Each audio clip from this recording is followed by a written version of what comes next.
Hi, I'm Roy Underhill. That was it. Now, a lot of folks ask me how I came to this. Say, did your dad do woodworking? It was actually my great uncle, and I don't know if anybody's old enough to remember him. For more than 40 years, Roy Underhill showed up with the same honesty, the same dedication, and the same love for his craft, never missing a moment, never cutting corners, never hiding behind excuses. Fans trusted him not just because he taught woodworking, but because he lived it with integrity, humility, and a loyalty you rarely see in television anymore. But recently, a new medical report surfaced, and for the first time, people close to Roy admitted something quietly. He isn't the same. And it's not because he wants to step away, it's because he has to. The report revealed a health scare Roy had kept private, not out of pride, but because he didn't want to worry the millions of viewers who grew up learning from him. Why did he keep working even when his body was clearly slowing down? Why did he continue teaching, smiling and showing up, even while fighting symptoms off camera? And why did he finally decide that now at 74 is the moment to tell the truth? Roy Underhill has always believed in facing challenges head-on. But this time, the challenge isn't a broken tool or a tough piece of timber, it's his own health. And today, he shares the reason he stepped back, a reason filled with courage, honesty, and the same loyalty he's shown all his life. Stay with me, because hearing Roy's truth will make you respect him even more than you already do. Like the video to honor everything Roy gave to society: his knowledge, his kindness, and a lifetime of craft that inspired millions.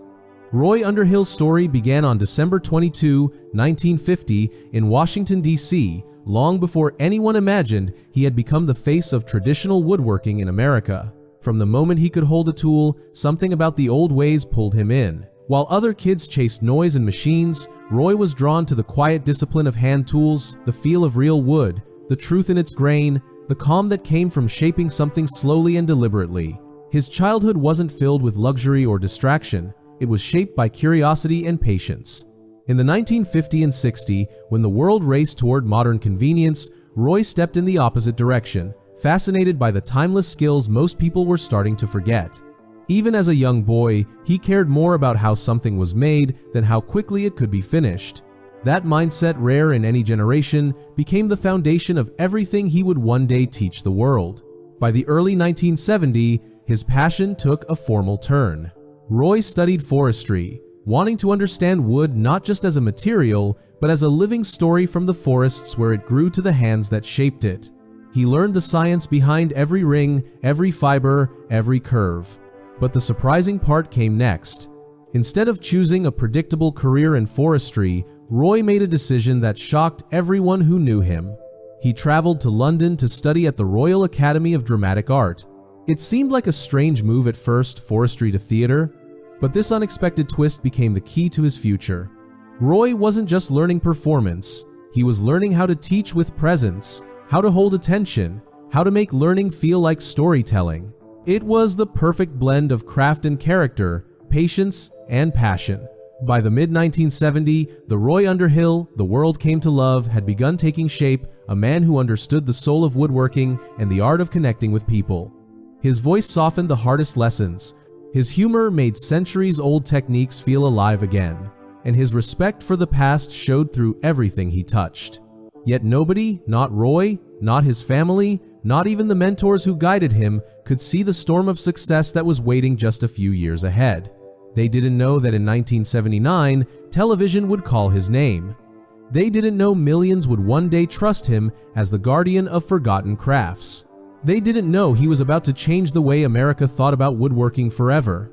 But that wasn't the whole story, because the moment cameras entered his life, everything accelerated.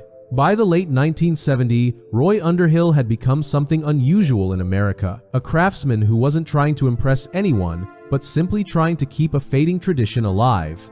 He didn't chase fame, he didn't ask for attention, and he certainly didn't expect television to ever enter his world. Yet, in 1979, PBS approached him with an idea that would change everything. A show dedicated entirely to traditional, hand tool woodworking. No shortcuts, no power tools, no gimmicks. What happened next felt almost unreal. The first episodes of the Woodwright's shop aired, and viewers immediately sensed something different. Roy wasn't acting, he wasn't performing, He was teaching the way people once taught around a wooden bench, patiently, honestly, and with a mischievous spark in his eye that made centuries-old techniques feel like secrets waiting to be rediscovered. While other shows relied on polished edits, perfect lighting, and staged moments, Roy did the opposite. He filmed episodes in one continuous take, allowing mistakes, miscuts, and unexpected tool slips to stay in the final broadcast. And strangely, that rawness made the audience love him even more. It proved he wasn't trying to be a star, he was trying to be real. By the mid-1980s, something remarkable had happened. Roy Underhill had become a household name, not because he followed trends, but because he refused to abandon the old ways. Viewers tuned in not just to learn how to dovetail or carve a joint, but to feel the calm and clarity he brought into their living rooms. His charm didn't come from flashy explanations. It came from authenticity, from a man who believed deeply in the craft he shared. Through the 1990s, the show evolved into a cultural touchstone. Craft schools invited him to demonstrate. Restorers referenced his teachings. Young woodworkers said Roy felt like a mentor even though they had never met him. People trusted him, not just as a teacher, but as a storyteller of history, someone who carried the weight of forgotten craftsmanship with grace and good humor. Yet, behind the growing fame, Roy remained the same man who fell in love with woodworking as a child. He refused to modernize his show. He refused to swap hand tools for power tools. He refused to let producers script his personality or polish his mistakes. And in a television world obsessed with perfection, Roy's imperfections became his greatest strength. But even as the audience grew, there was something he never talked about publicly, a reason he stayed so loyal to the old methods, a reason he pushed himself harder than anyone realized. And what happened next would reveal just how deep that loyalty truly went. As Roy Underhill's name spread across America in the 1980s and 1990s, fame never changed him, even when it easily could have. In a world moving faster every year, Roy stayed grounded in something timeless. He believed that craftsmanship wasn't just about wood and tools, it was about values, patience, honesty, humility, and above all, loyalty to the people who were learning from him. While television executives pushed for cleaner edits, more modern tools, and faster results, Roy refused. He knew that the moment he traded his hand tools for machines, he'd lose the very soul of what he was trying to teach. So he filmed every episode exactly the way he believed it should be done: slow, deliberate, unpolished, and completely real. If a joint didn't fit the first time, he fixed it. If a chisel slipped, he corrected it. If the wood split, he explained why. His integrity showed in every moment on camera. He didn't hide his mistakes because he wanted people to understand the truth. Good work takes time, and learning comes from imperfection. Viewers admired that more than he ever realized. They trusted him because he never pretended to know everything. He just shared what he loved with honesty and joy. Off camera, Roy's dedication went even deeper. From the 1980s through the early 2000s, he spent countless weekends visiting historical sites, craft schools, and small towns that were struggling to preserve their heritage. He taught workshops to people who couldn't afford them, restored tools for free, and encouraged anyone young or old to pick up a chisel and try.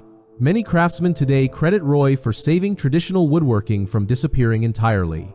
By the 2010s, his legacy had become bigger than the show itself. The Woodwright's shop wasn't just a program, it was a movement, a call to slow down, a reminder that history still mattered, a gentle push to reconnect with our hands, our patience, and the quiet satisfaction of making something real. But with each passing year, something else was happening behind that warm smile. Roy began to feel the wear of decades spent standing at a bench, swinging axes, bending over joinery, and filming long, physically demanding episodes. His body started sending warnings, subtle at first, then harder to ignore. Still, he pushed forward, not because he needed the spotlight, but because he felt a responsibility to his viewers, to the craft, and to the traditions he had spent a lifetime defending. By the mid-2010s, friends noticed moments where Roy's energy dipped or his movements slowed. He rarely acknowledged it, brushing off concern with the same gentle humor he used on set. But those closest to him could see the truth. Loyalty to his craft was beginning to clash with the limits of his body, and as the years went on, that quiet internal struggle only grew stronger. But that wasn't the whole story.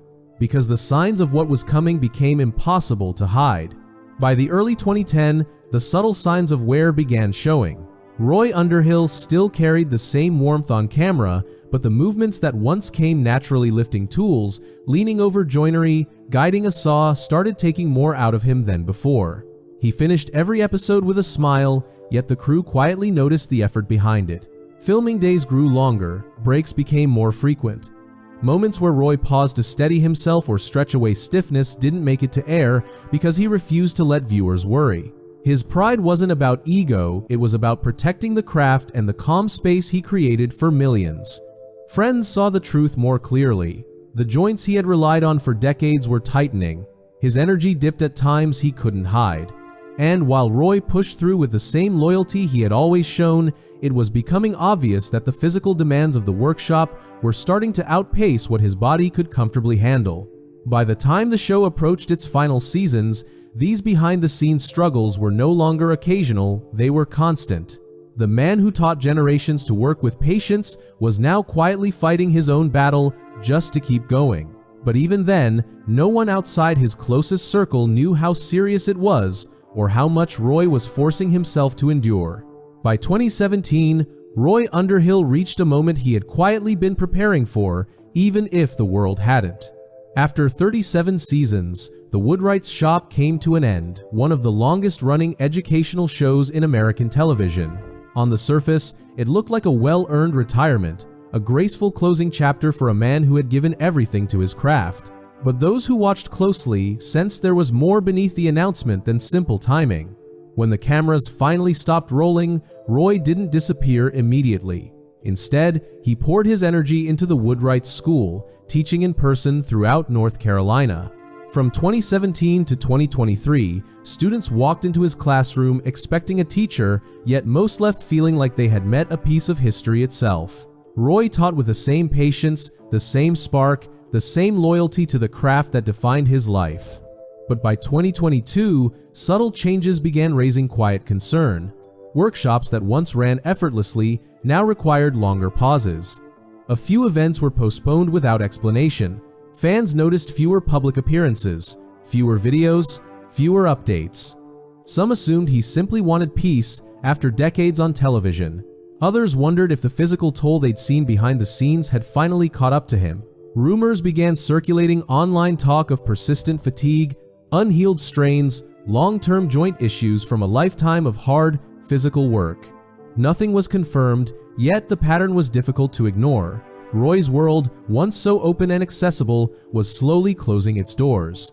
Those closest to him admitted he was still sharp, still kind, but not the same physically. By 2023, when Roy quietly stepped away from teaching, the worry only grew deeper. There was no dramatic goodbye, no big announcement, no emotional farewell tour, just a slow, respectful fading from public life, exactly the way Roy had always lived. Private, humble, never seeking attention.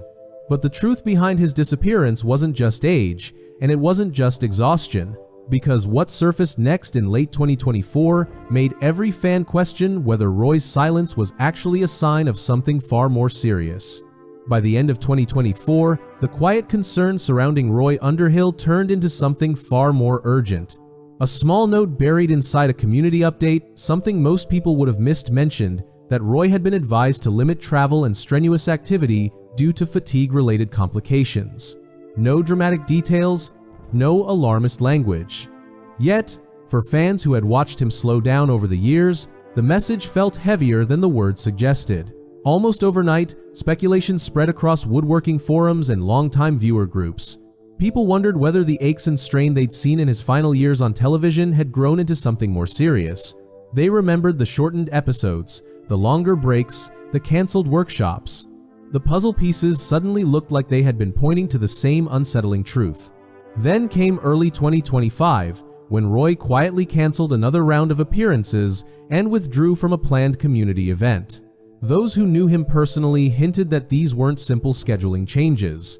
One friend described him as still sharp, still thoughtful, but physically limited in ways he never wanted to admit.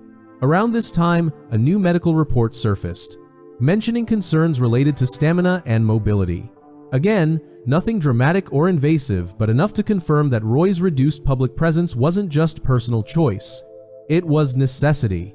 And the people closest to him began saying, privately, that he was dealing with age-related issues he can't ignore anymore. Fans who had admired Roy for over 4 decades felt a collective ache. This wasn't a man slowing down because he wanted a break.